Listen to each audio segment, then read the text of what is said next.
नमस्कार सर।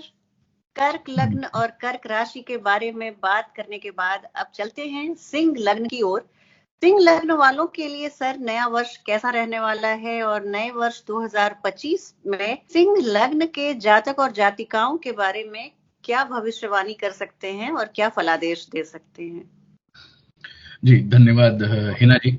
दर्शकों के लिए एक बार मैं स्क्रीन पे सिंह लग्न वालों का क्या ग्रह स्थिति है वो एक बार देख लेते हैं। तो सिंह लग्न वालों के लिए जी जो उनका लग्नेश है वो पंचम भाव में है।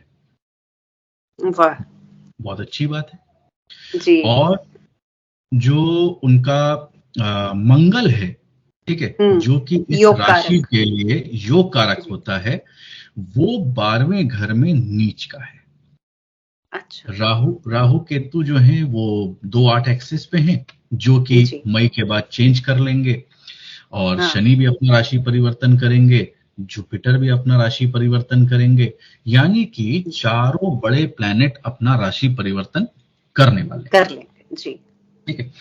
अब इनकी जो, अगर मैं 2024 की सिचुएशन से अगर आगे बढ़ता हूं, ठीक है, तो इनको जो है आने वाले समय में, ठीक है, मई तक का जो पीरियड है, जनवरी से मई, एक हम लोग ब्रॉड एक रख सकते हैं हम लोग एक पीरियड, तो वो जो है इनके लिए अच्छा दिख रहा है, ठीक है, क्योंकि जुपिटर जो है वो दशम भाव में बैठे रहेंगे। मई के बाद जुपिटर चले जाएंगे 11th हाउस में, ठीक है। तो जुपिटर जब 11th हाउस में चले जाएंगे तब आपको जो है यहाँ पे ये और ज्यादा फायदा देने वाले हो जाएंगे। ओके, ठीक है, क्योंकि ग्रोथ प्रॉस्पेरिटी के कारक 11th हाउस में चले गए। वाह। थोड़ी बहुत परेशानी जो है इनको 2024 में जरूर महसूस हो रही होगी, प्रोफेशन एंड में, करियर के एंड में, ठीक है, वो थोड़ा सा कम हो जाएगा। वाह, ठीक है। जो इनके लग्नेश हैं वो पंचम से शुरू कर रहे हैं, तो ये बहुत अच्छी स्थिति है। और लग्नेश ने 12th के लॉर्ड को कंबस्ट किया हुआ है पूरी तरह से। वाह, ये सबसे अच्छी बात है सर जी। हाँ, ठीक है, तो 12th का लॉर्ड जो लॉस का है उसको कंबस्ट कर दिया है, ठीक है। तो एक चीज एक तरह से देखेंगे तो ये अच्छा है, दूसरी तरफ से देखेंगे तो मन जो है, ठीक है, वो पीड़ित है, यानी कि इनका जो है इस साल थोड़ा सा नींद में कहीं ना कहीं इनको प्रॉब्लम आएगी, नींद के इश्यूज इनको आएंगे, मन रिलेटेड इश्यूज इनको आ सकते हैं, ठीक है। अब यहाँ पे जो है दूसरे जो बड़े ग्रह हैं, शनि सप्तम भाव में, ठीक है, तो वो यहां तक तो ठीक है, लेकिन अब जब ये मार्च के बाद ये अष्टम भाव में आ जाएंगे, ठीक है, ठीक है। अब यहां पे युति हो जाएगी शनि राहु की। ये 2 महीने का पीरियड बहुत संभालना है। अष्टम भाव अपने आप में जो है अकस्मात चीजों को दिखाता है, सडन चीजों को दिखाता है, डार्क हाउस है, प्रॉब्लम्स को है, ऑब्स्टकल्स को है, ठीक है। और वहां पे राहु बैठ करके तकलीफ दे ही रहे थे, बहुत अच्छा तो नहीं मानेंगे इनको, बिल्कुल, ठीक है। और वहां पे शनि दूसरे मेलेफिक खुद आ गए, ठीक है। ये जो है कहीं ना कहीं स्पाउस के साथ समस्या, प्रॉब्लम, ये सारी चीजों को ये लेकर के आ रहे हैं, या फिर कोई लंबी बीमारी का द्योतक है ये 50 दिन। क्यों है? छठे का लॉर्ड अष्टम में आना, राहु के साथ बैठना, ठीक है, बड़ी बीमारी को इंडिकेट कर रहा है। तो ये समय इनका 2 महीने का, ये कहीं ना कोई ऐसी चीज जो ये नहीं जान पा रहे थे या नहीं पता लग पा रहा था, वो जो है इनके सामने उजागर होने के पूरे चांसेस बनेंगे। यही थोड़ा सा एक समय संभालने का है इनका। तो यहाँ विपरीत राजयोग की स्थिति बनती है क्या अगर छठे का लॉर्ड 8th में जाता है तो? जी बिल्कुल बनती है, छठे का लॉर्ड 8th में जा रहा है तो बिल्कुल बनता है, लेकिन शनि अपने आप में एक बीमारी है, राहु अपने आप में एक मेलेफिक है, ठीक है। और दोनों जब अष्टम भाव में जाते हैं, जो कि लंबी चीजों को इंडिकेट करते हैं, लंबी बीमारी को इंडिकेट करते हैं, ठीक है। और ये सप्तम का लॉर्ड होके भी अष्टम में जा रहा है। हाँ सर, मैं ये पूछने वाली थी, तो क्या ऐसा हम लोग फलादेश कर सकते हैं कि सिंह लग्न के ऐसे मैरिजेबल जातक और जातिकाओं को इस वर्ष शादी नहीं करनी चाहिए, शादी नहीं करने की सलाह देनी चाहिए हम लोगों को? नहीं, शादी आप मई के बाद का जो पीरियड है उसमें ही मैरिज का योग बनेगा, उसके पहले बनेगा ही नहीं। और उसके बाद ये कर सकते हैं, ठीक है। अच्छा, उसके पहले चांस ही नहीं है। लेकिन हाँ, स्पाउस रिलेटेड समस्या जो है थोड़ी सी आ सकती है इसमें, और इनकी अपनी हेल्थ के ऊपर भी इशू आ सकता है। शनि जो है कर्म के कारक हैं, राहु के साथ जाकर के मिल रहे हैं, अष्टम भाव में मिल रहे हैं, तो हो सकता है इस समय ऑफिस के अंदर भी कुछ षड्यंत्र पीछे से इनके पनप रहा हो, शायद वो भी हो सकता है। तो अगर मैं इनके कारक को लूं, इनके लॉर्डशिप को लूं, तो ये जो है इसका जाना, मेलेफिक का अष्टम से गुजरना अपने आप में परेशानी का कारक है, सबब बन सकता है। यस, ये 2.5 साल इनको कष्ट शनि दिखा रहे हैं, और उसकी झलक इनको अप्रैल से दिखनी शुरू हो जाएगी। और अगर फॉरेन कंट्री में सर जाने का ये ट्राई करें, तो क्या ये स्थिति उनको फेवर करेगी? यस, अगर कोई भी चीज है जो कि फॉरेन एलिमेंट से कनेक्टेड है या कुछ है, तो वहां पे थोड़ा सा ये अपना बचाव कर सकते हैं। या फिर सिंह लगन वालों के लिए अगर ये इंश्योरेंस में है, या फिर माइनिंग में है, या फिर ऐसे अध्यात्म में है, या फिर एस्ट्रोलॉजी में है, ऑकल्ट में है, तो थोड़ा सा अष्टम भाव को अगर ये पॉजिटिवली यूटिलाइज कर ले, तब ये थोड़ा सा जो है इनको परेशानी कम हो सकती है। बट अदरवाइज जो है ये एक थोड़ा सा जो है ये आने वाले 2.5 साल जो है ये इनके लिए थोड़ा सा प्रॉब्लमेटिक हो सकते हैं। और उसमें भी अप्रैल में थोड़ा सा ज्यादा जो है रहेगा। इस समय बहुत संभाल करके इनको रहना है।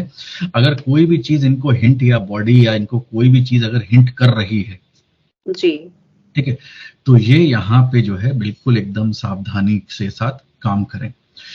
मार्च का मंथ इन पर्टिकुलर, ठीक है, 15 मार्च से 15 अप्रैल बहुत ज्यादा क्रिटिकल है इनके लिए,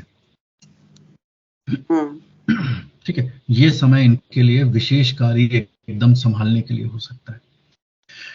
बात करते हैं राहु केतु की, तो केतु इनके लगन में आ जाएंगे, राहु सप्तम में आ जाएगा मई के बाद जी, ठीक है। अब केतु का लगन में आना मतलब अगर मैं अप्रैल मई से आगे बढ़ूं तो हो सकता है इस समय कोई ऐसी घटनाएं इनके साथ हो जाएं जो कि इनको पुश कर दे आध्यात्म की तरफ, वर्ल्ड से थोड़ा सा डिस्कनेक्ट इनको करना शुरू कर दे, ये अकेले रहना शुरू। सिंह लगन वैसे भी अकेले रहता है, राजा है, अकेला राजा तो झुंड में नहीं रहता है। जी सर, झुंड में रहता नहीं है, एक तो उनकी बेसिक क्वालिटी है, ऊपर से केतु और आ जाएंगे।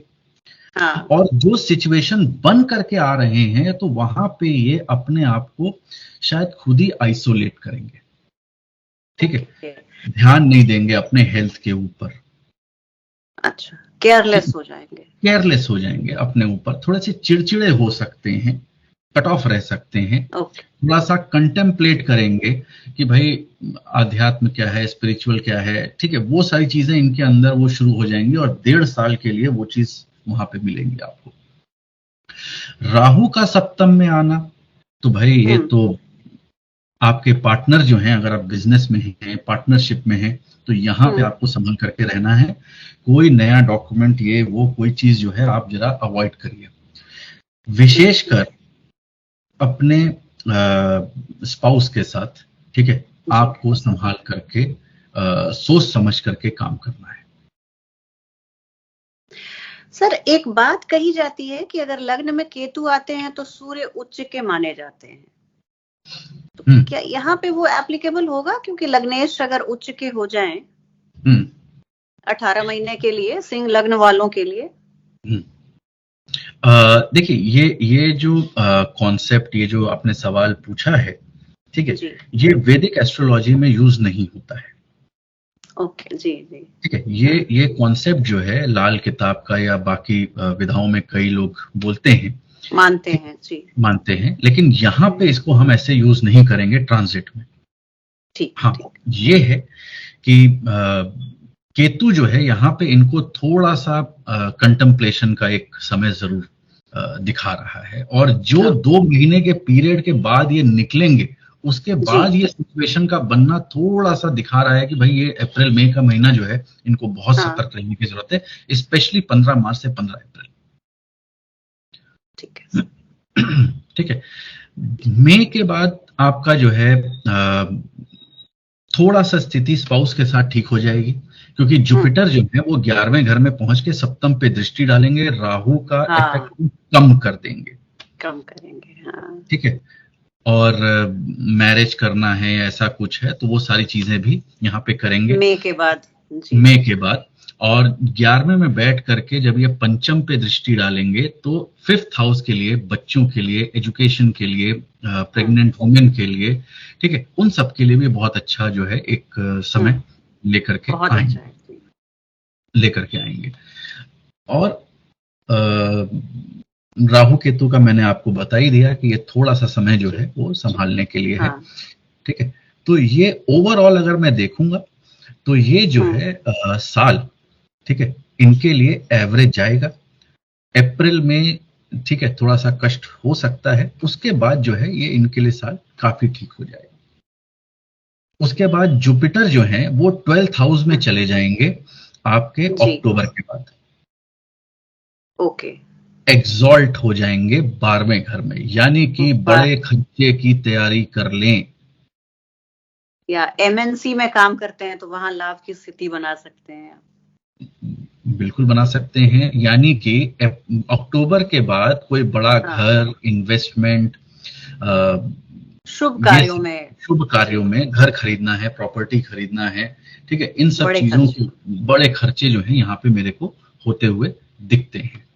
ओके, ठीक है, तो ओवरऑल जो है ठीक है, सिर्फ इनको जो है थोड़ा सा स्टार्टिंग अप्रैल में संभालना है जी, और सेहत का 2.5 साल विशेष ध्यान रखने की जरूरत है, क्योंकि जब ये यहां से निकलेंगे शनि अष्टम भाव से, उसके बाद नवम भाव में जाएंगे। नवम भाव में भी ये इनकी नीच की राशि है, ठीक है, तो ये थोड़ा सा मेरे को बस एक लग रहा है कि बस ये चीज संभाले। अगर दशा अंतर दशा जो है वो भी अगर अकारक की चल रही है, उसका कनेक्शन भी कहीं 6-8 से हो रहा है, ठीक है, और ये स्थिति बन रही है तो विशेष कर ध्यान रखना है। और अगर दशा अच्छी चल रही है तो थोड़ा सा करके वो आगे आराम। हाँ, पिता के स्वास्थ्य में भी सर फिर यहाँ पे मुझे लगता है उन दरमियान जब नवम में जाएंगे, अभी वो 2 साल 2.5 साल बाद की बात है, अभी जो है इनको इसमें ये संभालना है। और जब कोई कहते हैं एक रूल है, मैं तो सीधा सीधा रूल की बात कर रहा हूं कि कोई भी मेलेफिक लगन से अष्टम से ट्रांसिट करता है तो वो अच्छा नहीं मानते हैं। और शनि तो ऐसे लग्न से अष्टम पे जब क्रॉस करते हैं, कोई भी मेलेफिक हो, कोई भी लगन हो, लेकिन अगर मेलेफिक क्रॉस कर रहा है तो वो अच्छा नहीं है, ठीक है। तो ये जो है थोड़ा सा 2.5 वर्ष थोड़ा सा इनको संभालना है, प्रेशर आएगा इनके ओवरऑल सिनेरियो। तो ये है आपका। मैं दर्शकों को बताना चाहूंगी, अगर भयभीत होने की जरूरत नहीं है। अगर आप सर से कंसल्टेशन चाहते हैं तो आप संपर्क कर सकते हैं, और अभी 10 से 15 दिनों का वेटिंग टाइम चल रहा है, तो आप जब भी चाहें आप ईमेल पे, जो स्क्रीन पे चल रहे ईमेल पे आप कांटेक्ट कर सकते हैं।